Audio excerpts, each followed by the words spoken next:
সেতুর মাঝ বরাবর এসে আটকে যায় অটোরিকশা।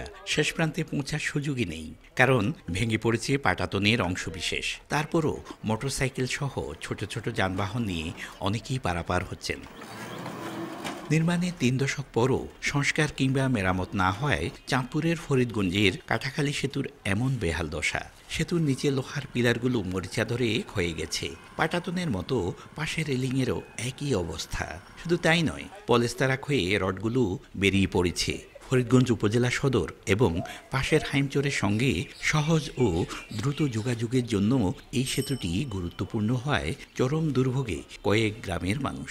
ব্রিজটা দিয়ে যে আমরা চলতেছি সেটাও তো অনেক রিস্ক। এই যে এখন দাঁড়াই আছি তাও তো রিস্ক। একদম নিচের যে অংশটা প্রত্যেকটা অ্যাঙ্গেল জোরে জোরে পানিতে পড়ে গেছে, মরিচিকা ধরে প্রত্যেকটা নাট বল্টু নষ্ট হয়ে গেছে। এটা এখন নষ্ট হওয়াতে এই সব মানুষকে প্রায় 10 মাইল ঘুরে ফরিদগঞ্জ এবং হাইমচরে যাতায়াত করতে হয়। এখানে চলাফেরা খুবই কষ্টকর, এখানে যাতায়াতের গাড়ি ঘোড়া কোনো চলে না।